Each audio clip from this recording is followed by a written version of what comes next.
Saudamos a todos com a paz do Senhor. Agradecemos a Deus por mais um dia estarmos aqui, glorificando e exaltando o nome do Teu Filho amado, Jesus Cristo. Então vamos dar início ao culto de libertação, né? De oração, desculpa aí. Culto de oração de hoje, dessa terça-feira. Então a quarentena, o isolamento está afetando também a nossa mente, né? A gente está confundindo os dias. É tantos dias em casa que às vezes a gente fica meio complicado, né? Então a gente está nesse culto de oração, que possamos orar ao Senhor, engrandecer o nome dEle, porque Ele é digno de honra, glória e louvor. Vamos orar, todos que estiverem em casa, assim como todos que estamos aqui. Vamos orar ao Senhor, porque Ele é digno. Amém? Oremos. Senhor, meu Deus e meu Pai, em nome do Teu Filho amado Jesus Cristo, presença, para louvar e engrandecer o Teu nome, exaltando a Ti, porque Tu és digno de honra, glória e louvor. Deus, abençoa para as nossas vidas, que possamos Te glorificar em tudo, Senhor, que façamos, que fizemos para Ti, que seja para a Tua honra e Tua glória, Senhor, para os louvores que vamos entoar, Pai, a Tua pregação, que seja para a Tua honra, Senhor, que possamos Te glorificar em tudo. Deus, que os nossos corações estejam atentos a tudo que Tu queres fazer segundo a Tua vontade. Que Tu seja, Senhor Jesus, prioridade em nossas vidas, que possamos dar a atenção necessária para aquilo que Tu queres fazer conosco. Deus, é o que pedimos agora e para todos sempre. Amém. Eu já gostaria de passar para a nossa irmã Alice, junto com o nosso irmão Felipe, para juntos louvarem e engrandecer o nome do Senhor. Amém? Glória a Deus. Amém. Adore ao Senhor na sua casa nessa noite.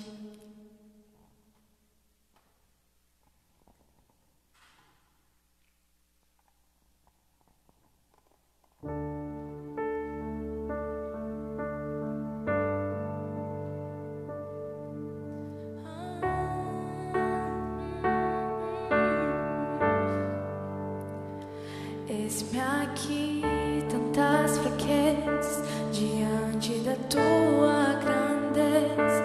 O que se vê, o coração não sente, o corpo responde, minha mão mente. Sonda agora este coração, veja, Senhor, se não tenho razão, mas eu não quero ser tão racional. Espírito Santo, pode se achegar e fazer morada,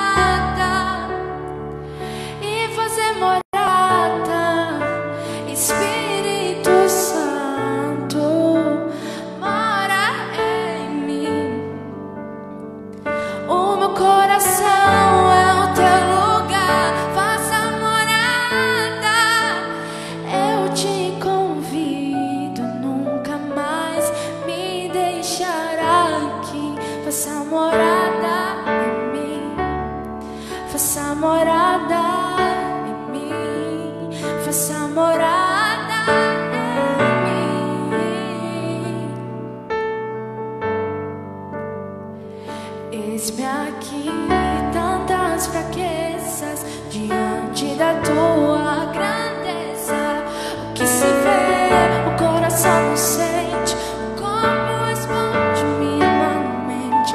Sonda agora este coração, fecha, Senhor, se não tenho razão, mas eu não quero ser tão racional. Espírito Santo, pode chegar e fazer morada,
vontade tá em ti, mas às vezes sou levado pela vontade de crescer. Torno-me independente e deixo de simplesmente crer.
prazer é viver na casa de Deus, onde flui o amor,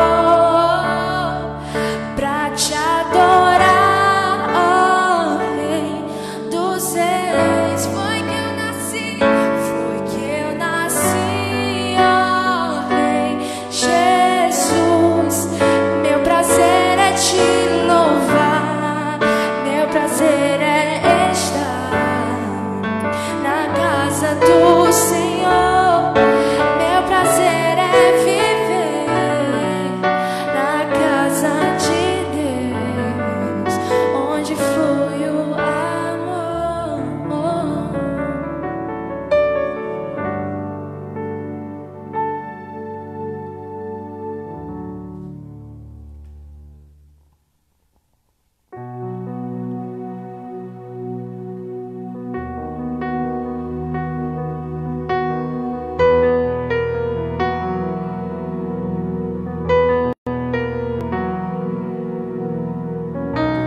Aos teus pés estou, pra render tudo que sou a ti, tudo que eu tiver.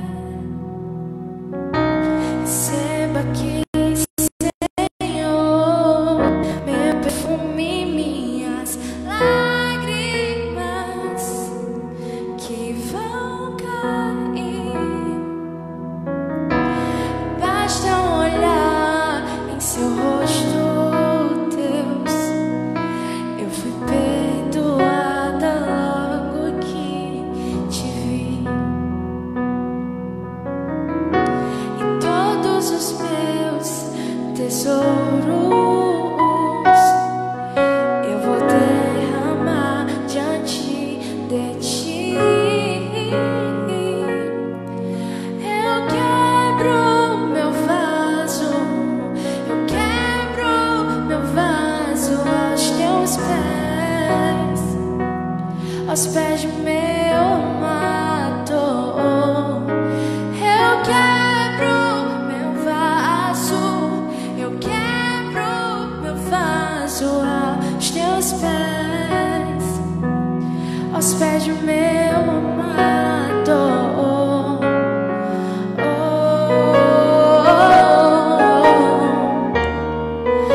A minha vida eu te dou.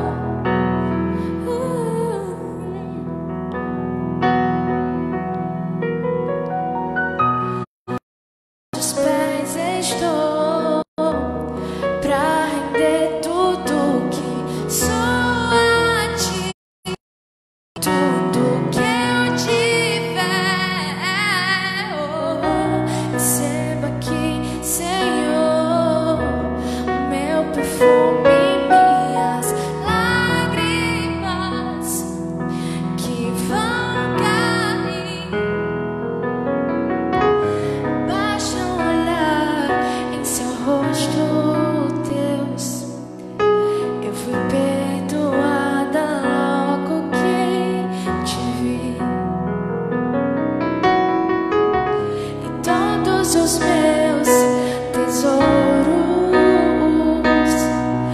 eu vou derramar diante de ti. Eu quebro meu vaso, eu quebro meu vaso aos teus pés, aos pés do meu amado. Eu quebro meu vaso, eu quebro meu vaso aos teus pés, aos pés de meu amado. E não importa o preço do perfume derramado, a tua presença vale mais, muito mais. Tua presença vale mais. E não importa o preço do perfume derramado, a tua presença vale mais, muito mais. Tua presença vale mais. E não importa o preço do perfume derramado,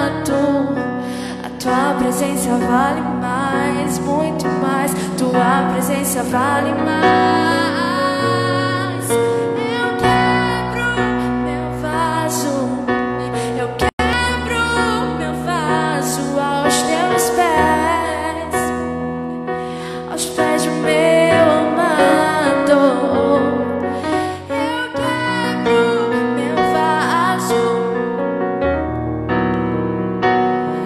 aos teus pés, aos pés do meu amado. Oh, oh, tudo eu entrego a ti, Jesus.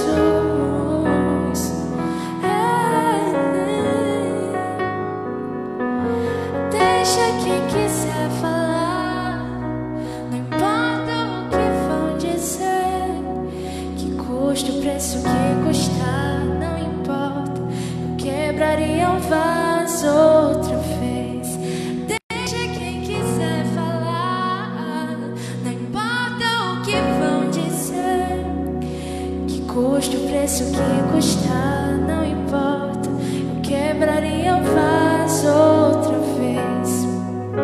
Outra vez, outra vez. Eu me dou a ti, Jesus.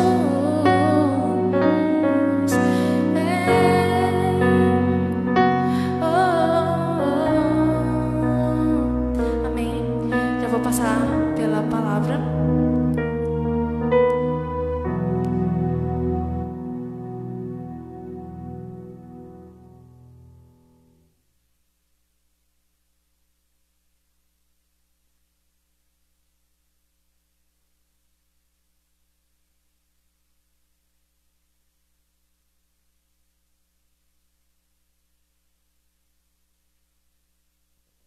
Amém.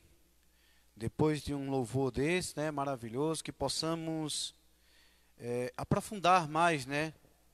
Assim como a mulher que fez esse sacrifício de quebrar o vaso de alabastro, né, aquele que valia muito, que nós possamos derramar o nosso coração perante o Senhor, para aprender mais dele, para fazer segundo a sua vontade, que a nossa vontade seja colocada em segundo plano, para que a vontade do Senhor seja. Vamos ler a palavra aqui no livro de Gênesis, no capítulo 3, e o versículo 1 em diante, que fala sobre a queda do ser humano. Então, que a gente possa meditar nessa palavra. Vamos lá. Diz assim, versículo 1 em diante do capítulo 3, diz assim: a serpente era a mais astuta de todas as criaturas que o Senhor tinha feito. Ela aproximou-se e perguntou à mulher: é verdade que Deus disse que não deviam comer do fruto de nenhuma das árvores do jardim? A mulher respondeu à serpente: nós podemos comer do fruto de todas as árvores do jardim, exceto da árvore que está no meio do jardim. Deus disse que não podemos comer da fruta daquela árvore, nem sequer tocá-la, senão morreremos. Certamente, vocês não morrerão, retrucou a serpente. Deus sabe muito bem que no instante em que comerem dessa fruta, seus olhos serão abertos e vocês, como Deus, serão capazes de distinguir o bem do mal. A mulher ficou convencida, reparando na beleza daquela árvore e da fruta, e a sua fruta era agradável ao paladar e atraente aos olhos, além de lhe dar entendimento, tomou a fruta e a comeu. Depois ofereceu ao seu marido e ele também comeu. Os olhos de ambos foram abertos e perceberam que estavam nus. Foram então juntar folhas de figueira para cobrir-se. Ao cair da tarde, naquele dia ouviram a voz e os passos do Senhor Deus, que passeava pelo jardim, e esconderam-se entre as árvores. O Senhor Deus chamou o homem: onde você está? Ele respondeu: percebi que o Senhor estava se aproximando e fiquei com medo. Porque estava nu, por isso me escondi. Quem disse que você estava nu? Perguntou o Senhor Deus. Você comeu da fruta qual eu o proibi de comer? O homem respondeu: foi a mulher que me deste por companheira que me ofereceu a fruta da árvore e eu comi. Então o Senhor Deus perguntou à mulher: por que você fez isso? Respondeu a mulher: a serpente me enganou e eu comi. Então o Senhor Deus dirigiu a serpente: este é o seu castigo, você será a única a ser amaldiçoada entre todos os animais domésticos e entre todos os animais selvagens. Você terá que rastejar sobre o seu ventre e comerá pó todos os dias da sua vida. De agora em diante, você e a mulher serão inimigas. O mesmo acontecerá em sua descendência e a descendência dela. O descendente da mulher esmagará sua cabeça e você ferirá o calcanhar dele. E o Senhor Deus disse à mulher: você terá muitas dores durante a gravidez. Com o sofrimento você dará à luz. Apesar disso, seu desejo será para seu marido e ele a dominará. Ao homem ele disse: visto que você deu ouvido à sua mulher e comeu aquela fruta que disse para não comer, o solo da terra será maldito por sua causa. Você precisará lutar todos os dias da sua vida para tirar da terra o seu sustento. Ela também produzirá espinhos e ervas daninhas, e você precisará alimentar-se das ervas do campo. Você precisará suar o seu alimento, até que volte para a terra, da qual você foi formado, pois você foi feito da terra, e a terra voltará. Amém? Então eu poderia continuar até o final, mas aí essa é muito densa, né, muito longa, mas é interessante que nós nos apeguemos a essa história. Essa história foi construída, né, foi dada a Deus para Moisés, e Moisés nessa história ele fala sobre essa queda do homem. Ele dá uma explicação porque o homem caiu, porque a necessidade do homem se voltar a Deus, porque o homem caiu, porque teve essa queda. E é interessante aqui que logo no início a serpente ela vem de forma astuta tentar a mulher. E aqui a gente pode colocar muitas vezes nas nossas vidas que o inimigo ele vai tentar a gente, quando ele vai tentar o homem, ele é muito astuto, né? Assim como o inimigo fez com Cristo, ele usou aquilo que o Senhor tinha mais particularidade, que foi a própria palavra. Ele tentou contradizer a Cristo. Lá na ação que a gente vê no livro de Marcos, Lucas e Mateus, a gente vê basicamente isso, o diabo usando aqui a figura, quando Deus usa a figura da serpente aqui, mas a gente sabe que é o diabo. O diabo, ele usa de forma astuta, né? Ele é astuto, ele tenta nos confundir para que a gente caia.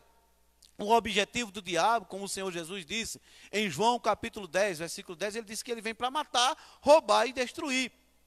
Ele realmente vem para matar, ele quer matar o ser humano, ele quer destruir o ser humano, porque ele está em contradição com Deus, ele está em luta constante com Deus, ele não quer que o homem obtenha a salvação.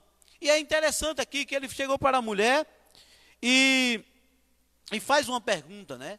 Ele primeiro pergunta: ó mulher, será que vocês não podem comer nenhuma fruta desse jardim? Tantas frutas que tem aqui. E a mulher olha para ele e diz: não, a gente pode comer de todas, exceto uma, a árvore do conhecimento do bem e do mal. A gente daí ela aumentou ainda a lei, né? Porque ali só existia uma lei, que era não comer essa fruta do bem e do mal. E ela acrescentou, né? Eu acho que por medo ou por receio, ela acrescentou: disse, a gente não pode nem tocar. E quando a gente começa a subverter, né, ou aumentar, a acrescentar aquilo que a palavra diz, a gente cai, muitas vezes pode cair em laços. Porque se a palavra diz algo e a gente começa a colocar algo que não é da palavra, por isso que a palavra diz, ó, se alguém lá em Apocalipse diz, se alguém aumentar uma vírgula ou um tio dessa palavra, será condenado. E aqui essa mulher, a mulher, né, que era Eva, ela acrescentou, ela disse: não, a gente não pode nem tocar. A gente pode comer qualquer outra árvore, de qualquer fruto de outra árvore, mas nessa a gente não pode nem tocar. E se você for ver no capítulo 2, o Senhor, quando determinou que eles não pegassem da árvore do bem e do mal, ele disse que não era para comer, ele não disse que não era para tocar. A gente, muitas vezes, a gente sabe que não poderia nem tocar. Se você quiser evitar algo, você nem toque naquilo. Então serve para nós jovens, serve para nós adultos, serve para outras pessoas. Se a gente sabe que tem uma fraqueza em alguma área da nossa vida, então a gente não pode nem querer tocar naquilo. Porém, o que estava escrito pelas palavras do Senhor era que não era para eles comerem, não era para eles tocarem. Então a mulher acrescentou. E nesse acréscimo, no versículo 3, a gente vê que foi o ponto de intersecção, ou então a abertura que ela deu, a abertura que a mulher deu para que a serpente, ou o diabo, ou Satanás, como a gente muitas vezes fala, entrasse e colocasse dúvida no coração dela. Então ela deu a brecha. Muitas vezes a gente, o nosso zelo, né, como o próprio o próprio Deus falou, que muitas vezes o zelo da casa do Senhor, às vezes o zelo pelas coisas do Senhor é tão grande que faz com que a gente esqueça de realmente nos proteger. A gente começa a criar algo que é acima daquilo que o Senhor determinou e a gente começa a abrir brechas. Então foi aí onde ela abriu as brechas e aconteceu o quê? Que a serpente vai lá e diz, então, certamente vocês não morrerão, retrucou a serpente. E aquilo ali entrou no coração dela, entrou no coração de Eva. E Eva disse, realmente, então vou experimentar. Quantas vezes a gente também, muitas vezes acontece isso. Às vezes as pessoas usadas pelo inimigo, que a nossa luta não é nem contra a carne nem contra o sangue, mas muitas vezes são pessoas usadas pelo inimigo, chegam para a gente e começam a oferecer algo, tem nada não. Eu lembro-me de uma pregação do irmão aqui, veio pregar aqui, ele dizia sobre isso, que era um mal que acontecia na nossa sociedade.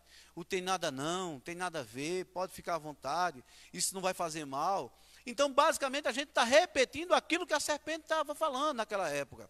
Repetindo a mesma palavra. Se Deus disse que não faça tal coisa, as pessoas chegam e dizem, tem nada não, pode fazer. Então, basicamente, assim a gente vê com pessoas que estão namorando, pessoas que são casadas, e às vezes aparece a tentação de uma mulher, né? E às vezes chega um homem, uma pessoa, e começa a conversar com aquela pessoa, e às vezes as pessoas dizem, olha, cuidado com isso. Vem alguém lhe esclarecer, dizer, rapaz, cuidado que você pode cair. As pessoas dizem, não tem nada não, ali é meu amigo, não tem nada não. E às vezes as pessoas caem em adultério, começam a cometer a fornicação, muitas vezes por isso, por essa questão, por dizer que não tem nada não, fica tentando menosprezar aquilo que o Senhor determina, né? Que a gente não faça, e às vezes não tem nada não, isso é besteira, tem nada não, e aí começa a queda. Então a gente também tem que aprender, a gente aprende com essa passagem que nós também estamos suscetíveis a isso. Então a gente tem que fugir de toda a aparência do mal. Muitas vezes não é só fugir do mal, mas muitas vezes fugir da aparência, aquilo que aparenta ser um mal. Não tem nada não, eu ficar sozinho conversando com uma jovem, eu casado conversando com uma jovem. Tem sim, tem a ver sim. Pode ter alguma coisa que pode fazer com que as pessoas vejam e também possa você cair em tentação. Então você tem que ter muito cuidado com essas questões. Então nós temos que ter muito cuidado, porque o diabo é astuto. E o objetivo dele é derrubar o homem, é matar o homem. E aqui a mulher comeu, ficou convencida disso, comeu da fruta do conhecimento do bem e do mal, ofereceu ao seu marido também comeu, e eles acharam e começaram a se sentir, né? Na verdade eles já estavam nus, mas eles se sentiram nus. Então o conhecimento do bem e do mal, porque na verdade eu acredito que eles só conheciam o bem, né? Mas o conhecimento do mal, realmente, a partir daquele momento, foi que eles ficaram, os olhos abertos. Os olhos de ambos foram abertos. Então, o Senhor, que sempre visitava, chegou para eles e perguntou, né, onde é que eles estavam, e eles estavam se escondendo. Então, a gente percebe que o pecado, ele tem esse mal. O pecado tem o mal de fazer com que a gente se esconda de Deus, com que a gente se esconda do Senhor, daquele que nos fez. Então, geralmente, quando uma pessoa está prestes, né, eu já tenho 18 anos de evangelho, E eu já passei por certas situações, já vi pessoas passando por algumas situações ruins. E geralmente quando a pessoa está em pecado, a primeira coisa que a gente faz é tentar fugir de Deus. É tentar se esconder do Senhor, se esconder da palavra, e às vezes a gente usa argumentos. Muitas vezes são os argumentos de acusação. A gente começa a acusar a igreja, começa a acusar o pastor, começa a acusar as outras pessoas, quando na verdade nós estamos em falha. Quantas vezes a gente vê pessoas que só viviam acusando, não, porque essa pregação não presta, essa igreja não presta, essas pessoas não me entendem, a igreja não entende, o pastor não me entende, e depois quando você vai ver o fim dessa pessoa, a pessoa está em desespero, está em queda, está em adultério, está caindo em questões que não condizem com o andamento do Senhor. Por quê? Porque ela começa a acusar. E é uma fuga, né? Acho que quem gosta de falar muito são os psicólogos, essa questão de fuga, né? As pessoas começam a fugir, tentar encobrir, tentar se esconder, para tentar encobrir aquilo que realmente ela está, que é o erro que ela está. Então, muitas vezes, quando você está com erro, as pessoas começam a acusar o outro. Ah, mas também tal pessoa não fez isso? Ah, mas também tal pessoa não faz aquilo? Ah, mas também os outros não fazem aquilo? Espera aí, eu estou falando aqui do relacionamento entre você e Deus. Entre você e Deus, precisa você estabelecer esse relacionamento. Você não precisa do outro para ser feliz. Você não precisa do outro para poder se encontrar com Deus. É você e Deus. No momento em que o Senhor voltar, quando tiver a segunda volta do Senhor, ou a volta do Senhor, Ele vai levar a sua igreja. Então Ele vai levar, como a palavra diz, vão estar dois dormindo, marido e mulher dormindo. E se o marido for crente e a mulher não for, é quem vai subir é o marido. Se o marido acreditar e a mulher não acreditar, quem vai subir é o marido. Se a mulher acreditar e o marido não acreditar, quem vai subir é a mulher. Então, imagine como é essas questões. Então, a gente muitas vezes começa a colocar... É uma espécie de fuga, né? Tentar fugir da realidade. Então, é interessante. O homem começou a acusar a Deus, muitas vezes, naquele negócio. Nesse primeiro caso, ele disse, foi a mulher que tu me deu. De uma certa forma, ele estava acusando a mulher, mas também estava acusando a Deus. Que ele era culpado porque ter dado uma bênção para ele. Olha como você vê, o pecado tem esse poder de fazer com que a gente perca a visão, perca as bênçãos que Deus nos deu, perca a visão das bênçãos e começa a dizer que aquilo ali é uma maldição. Quantas vezes pessoas que lutavam para ter filhos, lutavam para que o Senhor desse a oportunidade de gerar o filho nos seus ventres, e depois que o filho nasce, começa a abandonar o Senhor. E às vezes você vai perguntar a eles, e aí, por que você não está vindo mais para a igreja? Por que você não está mais presente? Ah, não, é porque os meus filhos, eles estão me atrapalhando de eu adorar o Senhor. Então aquilo que se tornou, que era uma bênção, se torna uma maldição. Por quê? Porque você tornou maldição. Os seus olhos foram corrompidos. Você começa a ter um olhar corrompido, para, em vez de colocar aquilo como bênção, você começa a determinar isso como maldição. Então que a gente possa quebrar essa maldição e comece a olhar realmente que quando eu costumo dizer que o único pecado que não pode ser perdoado é aquele pecado que você não confessa. Se você não confessa, você não pode perdoar. Deus não pode perdoar o seu pecado. Então você precisa confessar o pecado e seguir novamente, levantar a cabeça e seguir em frente para que você venha alcançar a misericórdia do Senhor. Então você analisa. Primeiro passo, Adão fez isso. Depois, aí Deus vai lá perguntar a Eva, e aí Eva, por que você comeu? Aí diz, não, a culpa é da serpente, que ela me enganou. Aí Deus vai lá e fala com a serpente, daqui a pouco, se não teve ninguém para acusar, a serpente teve que aceitar realmente o que ela fez. Realmente ela tinha culpa. Mas todos aqui tiveram culpa, e é interessante a gente assumir as nossas culpas. Muitas vezes, pessoas começam a acusar os outros, e aí começa aquele jogo de empurra-empurra, de acusação em acusação, em vez de solucionar o problema. Se temos problemas, temos que solucionar. Não podemos mais ficar empurrando, o jogo de empurra-empurra. Não, a culpa é de um, a culpa é do outro, a culpa é do outro. Não, é admitir que errou. Se foi outras pessoas que levaram você a cometer isso, que seja, mas o importante é que você vai ser tratado pelo Senhor. E o tratamento do Senhor é primeiro reconhecer o seu erro. Reconhecer o seu erro. Mas aqui você vê que o Senhor estabeleceu alguns critérios. Ele estabeleceu que as pessoas, que quando você comete um erro, Deus perdoa, mas também ele tem as consequências do pecado. O pecado tem as suas consequências. A gente vê que as pessoas foram, primeiro, eles romperam com o Senhor. Primeiro eles ficaram distantes do Senhor, eles ficaram com medo de Deus. Depois eles foram expulsos do paraíso. Depois aí ele começa a determinar quais vai ser a punição para cada um. Para a mulher, ele diz que ela vai ter dores de partos. Vai ter dores, né, na gestação e dores de parto. Para a serpente, diz que vai ficar eternamente rastejando e vai comer do pó da terra. Então, na verdade, está dizendo que vai comer pó, que eu não vejo serpente comendo pó. Mas ela vai viver rastejando. E para o homem, ele diz que vai comer do fruto do seu trabalho. Então, a terra se tornou maldita por conta disso. O pecado teve esse poder. Um poder também de fazer com que a terra se tornasse maldita. Então, imagine como é interessante. Esse pecado original, e até eu acho interessante isso, porque foi a maior luta da história. Se nós pegássemos, ao longo da história, a gente vê várias guerras, principalmente as mais modernas, né? Primeira Guerra Mundial e Segunda Guerra Mundial. Mas aqui foi a maior luta da história. Eu acredito que a segunda maior, né? Porque a primeira foi a tentação do Senhor Jesus. A maior, né, em número. Mas essa aqui foi a primeira luta e que o homem saiu derrotado. Nessa luta aqui o homem saiu derrotado. E nesse aí também teve consequências gravíssimas para a sociedade. Teve uma consequência porque o homem começou logo a acusar o seu semelhante. Então para a sociedade teve uma divisão, né? A gente vê que pessoas não conseguem mais se unir por conta disso. Porque o pecado original. Também teve consequências para a natureza. Teve consequências para o homem, para a mulher. E eu acho interessante aqui no versículo 15.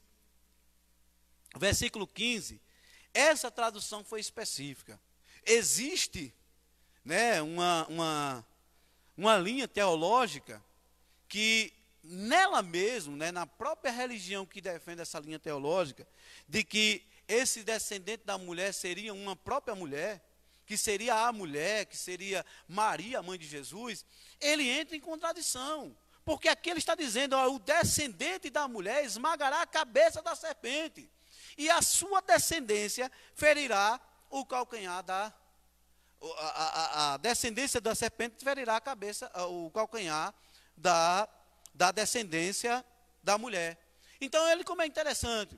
E eu estava vendo aqui, pelos originais, se você for ver, estudar os originais em hebraico, como foi escrito aqui, quando Moisés escreveu o livro de Gênesis, você vai ver que realmente está falando, e ele faz a questão de enfatizar que é a semente aqui que ele fala, o descendente ou semente, ele fala especificamente masculina, ele faz questão de enfatizar que será uma descendência masculina.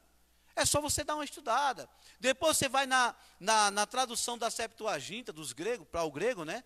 E você vai ver que ele também fez a questão de enfatizar que era uma descendência masculina. Então, só na tradução da Vulgata é que teve essa mudança para um gênero feminino. Mas é um erro da tradução da Vulgata.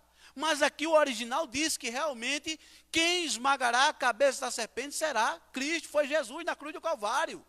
E ele vai esmagar no final, quando ele voltar, né, a segunda vinda dele, ele vai lá e vai destruirá de uma vez por todas a serpente. Então, ele como é interessante essa ideia. Então, ele vai dizer aqui, ó, aqui como os especialistas, os teólogos, né, eles falam que isso aqui é o proto-evangelho, que é o evangelho, as boas novas de salvação que estava logo no início. Então, o evangelho da salvação já está aqui, demonstrado em capítulo 3 versículo 15 de Gênesis. Então a gente vê que esse evangelho, que é o remédio que Deus usou, é o remédio usado por Deus, é o antídoto usado por Deus para quê? Para a salvação do homem. Porque Deus expulsou o homem do paraíso, expulsou o homem e botou ainda vários querubins na frente do jardim e do lado da árvore da vida, para que o homem não vivesse eternamente em pecado, para que o homem realmente pudesse se reconciliar. E ele já ofereceu esse antídoto. esse remédio para o pecado, que é o próprio Cristo. Então Jesus Cristo é o remédio do pecado. Ele realmente veio para salvar o homem. Ele é o caminho, a verdade e a vida. E ninguém vem ao Pai se não for por Ele. E a gente tem que ter essa certeza. Que aqui no Evangelho, no Gênesis, né?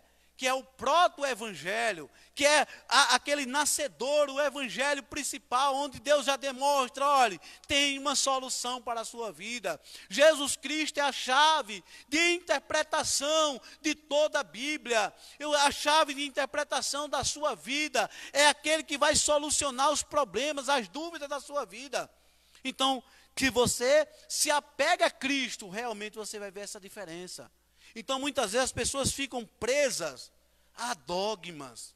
E às vezes a gente estava comentando com a Alessandra, e às vezes as pessoas chegam, quando não tem mais argumento, ele diz, não, mas isso é um dogma que não deve ser discutido. E aqui a gente está dizendo que isso não é dogma, isso é conhecimento. E se você buscar o conhecimento, você vai quebrar várias estruturas. O conhecimento tem esse poder de fazer essa quebra das estruturas antigas, a estrutura da religião. E você vai analisar aqui que o Senhor colocou a inimizade entre os filhos de Deus, ou os descendentes da mulher, né, ou a mulher, e o diabo. E você analise, no momento em que Cristo estava lá na cruz do Calvário, quem foram os personagens, quais foram os personagens que a gente pode responsabilizar pela morte de Cristo, que estava na organização, naquele enredo total para tentar matar a Cristo, para tentar ferir o calcanhar de Cristo, ferir o calcanhar da semente da mulher. Quem eram os personagens? A gente vê o Império Romano estava ali, através dos seus líderes. A gente vê a religião estava ali, junto, para fazer essa organização, organizando a morte de Cristo. A gente vê pessoas que estavam realmente lutando para matar o Filho de Deus. E olha como é interessante. Pessoas, grupos de poderosos, ricos, poderosos, estavam se unindo para poder matar a Cristo. Então muitas vezes a gente vê e as pessoas ficam presas na religião. A religião, ela mata. A religião, quando Jesus estava falando em João 10, capítulo 10 em diante, né, falando sobre isso, ele estava falando sobre a religião judaica, que os religiosos estavam conspirando para matar, e nesse capítulo 10 é muito importante que o Senhor vai colocando várias questões interessantes. Ele diz, olha, vocês têm por pai o diabo. Vocês têm por pai o diabo, por quê? Porque o diabo é pai da mentira. E vocês são filhos da mentira. Vocês mentem. Então a religião ele tem o poder de mentir. Ele tem o poder de mentir por quê? Porque eles não querem perder o status. Então muitas vezes eles podem trocar as palavras da Bíblia. Eles trocam o tio, trocam a vírgula, trocam palavras, trocam o gênero para poder escravizar o ser humano. E eu te digo, Jesus é a chave para abrir todas as portas do conhecimento. Jesus Cristo é essa chave. E Deus está determinando na sua vida que você encontre essa chave, que vai mudar a sua perspectiva, que vai mudar o seu entendimento sobre a salvação. Vai mudar o seu entendimento, porque se você pegar a Bíblia completa, você pega do começo ao fim, você não vê abertura para outra pessoa que não seja Jesus. Você não vê uma abertura para que Jesus seja Salvador. Jesus Cristo é o único Salvador, como diz na palavra.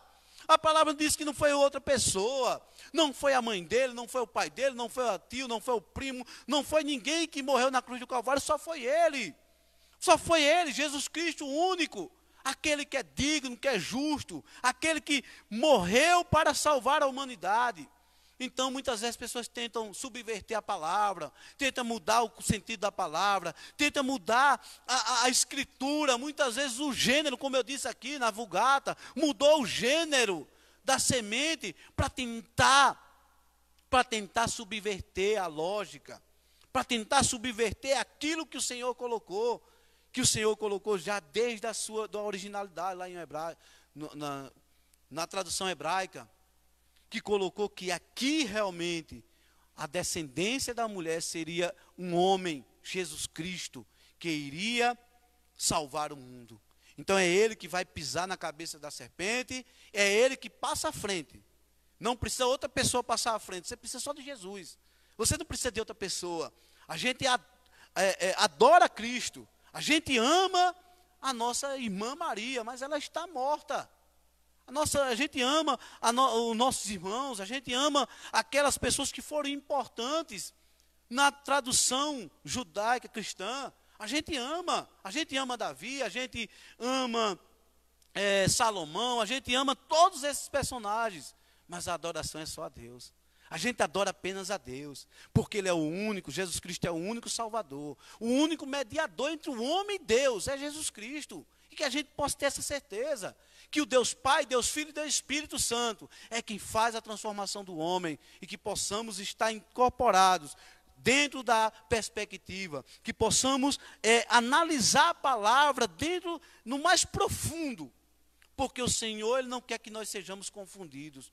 E Ele diz, o meu povo peca por falta de conhecimento, que a gente possa conhecer e prosseguir em conhecer o Senhor, como dizia Oséias, que nós prossigamos em conhecer, para que realmente Ele se torne claro em nossa vida. E como eu repito, né, Romanos capítulo 10, versículo 17, a fé vem pelo ouvir a pregação da palavra de Deus. É essa palavra que eu queria deixar para a gente, para que nós possamos meditar, para que possamos crescer na graça e no conhecimento do Senhor cada vez mais. Amém? Eu gostaria de orar por cada um. Domingo vai ser ceia já na igreja, né? Já saiu o decreto estadual, estabeleceu que nós, da região do interior completo, né? Na região de Arapiraca, entre as demais regiões, está passando pela fase laranja. Então, domingo, né, a gente já vai ter ceia na igreja, que possamos estar alegres, felizes e precavidos, né? Que ainda não inventaram uma vacina. A gente sabe que os números estão baixando, os números de mortes, o número de infectados, porém a gente tem que ter o maior cuidado, porque ainda não foi inventada a vacina. As vacinas ainda estão em fase de testes, mas a gente tem que ter cuidado. Então a gente tem que seguir as normas que foram estabelecidas pelo decreto. Diz que tem que ser 30% da capacidade da igreja, as pessoas que são daquela zona de risco, né, que evitem vir à igreja, e que possamos, né, aquelas pessoas que não puderem vir no domingo aqui para o culto, a gente vai levar ainda em casa, como a gente está levando sempre, mas que a gente realmente tenha mais cuidado. Tenha cuidado, porque ainda essa doença está matando. Há 2 semanas atrás, nós estávamos pedindo oração por um colega da gente, o Otávio Rodrigues. E na mesma semana, na outra semana, ele veio falecer. E era um cara jovem, 40 e poucos anos. Não tinha nenhuma ocorrência, né, decorrência de nenhuma outra doença. E veio a falecer. Então a gente tem que ter cuidado, muito cuidado, porque essa doença mata. E já matou quase 90 mil pessoas no país. E a gente tem que ter muito cuidado. Então que a gente tome todas as medidas de precaução, de cuidados, que a gente lave bem as mãos, que a gente use as máscaras, que a gente coloque o distanciamento necessário. Eu estava conversando aqui com o pastor, a gente vai colocar 2 pessoas por banco. Então vai estar realmente um maior cuidado que a gente possa ter. A gente vai estar disponibilizando álcool gel, a gente vai estar disponibilizando limpeza na entrada, na saída, para que a gente realmente tenha cuidado. Porque essa doença é grave, essa doença está matando milhares de pessoas no mundo todo e no Brasil. Que a gente possa estar com o coração, né, aberto, com cuidado com o nosso próximo. Eu achei interessante uma mulher, estava numa reportagem, ela disse, é muita covardia. Muitos jovens, ela disse, eu vi um grupo de jovens que estavam aí tudinho sem máscara, brincando, zombando, ou então as máscaras penduradas no queixo, e eu aqui me tratando, me cuidando, mas se eu e eles pegarem essa doença, Covid, os respiradores vão para as pessoas mais jovens, porque a prioridade é as pessoas mais jovens. Então, aquele que não teve cuidado e aquele velho que teve cuidado, eles vão escolher os mais jovens. Então, isso é uma covardia. E eu vi aquela mulher falando, e realmente, a gente tem que ter cuidado, amor pelos próximos. Ah, mas eu sou jovem, não pego não, aqui é decorrência, aqui eu sou atleta, aqui eu tenho o histórico de atleta, aqui eu sou jovem, que não vai pegar. E o problema não é você. Não seja egoísta, né? Não seja egoísta. Não seja egoísta. Olhe para o próximo, olhe para as crianças, olhe para os idosos, olhe para aquelas pessoas que têm necessidade. Meu pai estava com suspeita, né? Fez o exame, não deu nada. Mas eu fiquei com tanta dor, com meu coração tão preso, tão amargurado, porque ele estava com suspeita. Imagina aquelas pessoas que estão perdendo os entes queridos. Já são 90 mil famílias, né, que perderam os entes queridos. Então a gente tem que ter o maior cuidado. Então no próximo domingo nós vamos fazer o nosso culto, mas que possamos estar com muito cuidado, com muita atenção, que a gente possa se cuidar realmente, porque essa doença não brinca. Então nós vamos fazer a nossa Santa Ceia aqui na igreja. Estamos felizes, porque o distanciamento social que nosso estado, nosso país está fazendo, surtiu efeito, né? Surtiu efeito. Então já estamos diminuindo as pessoas que estão engravidadas, os números de pessoas que estão nas UTIs. Então, graças a Deus, estamos diminuindo, mas ainda não acabou. Então, é necessário que cada um tenha mais cuidado ainda, porque agora é o momento principal. A gente sabe que no Paraná, Santa Catarina, voltaram, o comércio voltou. Depois teve que fechar novamente, porque o número aumentou. Então, a gente tem que ter o maior cuidado, gente. Vamos nos prevenir, vamos nos cuidar, porque isso também é um mandamento, né? Mandamento do Senhor, cuidado, a gente tem que ter cuidado.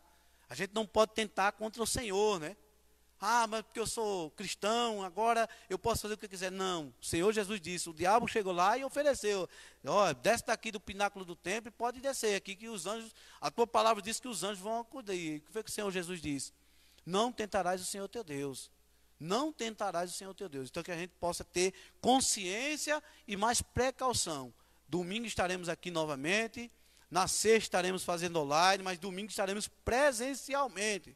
30% da capacidade da igreja. Então, todas as pessoas que não forem da faixa de risco, podem vir para o culto, louvar, engrandecer o Senhor, usando as suas máscaras, lavando as mãos, limpando com álcool gel, mantendo distanciamento, para que a gente possa glorificar e exaltar o nome do Senhor com todo o nosso entendimento e com o coração tranquilo. Amém?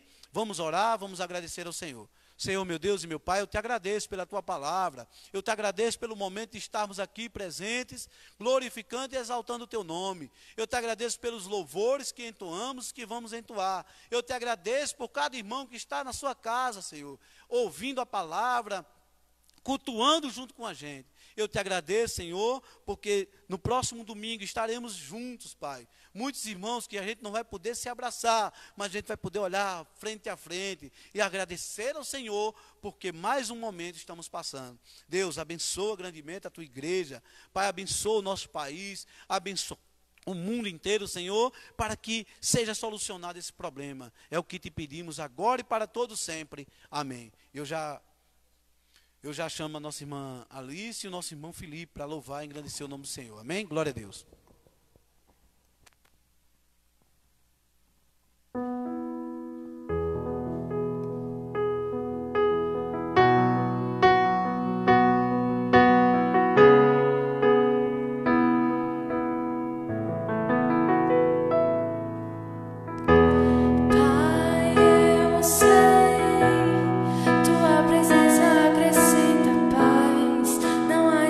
Para confusão.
Agradeço a Deus pela oportunidade de compartilhar a live.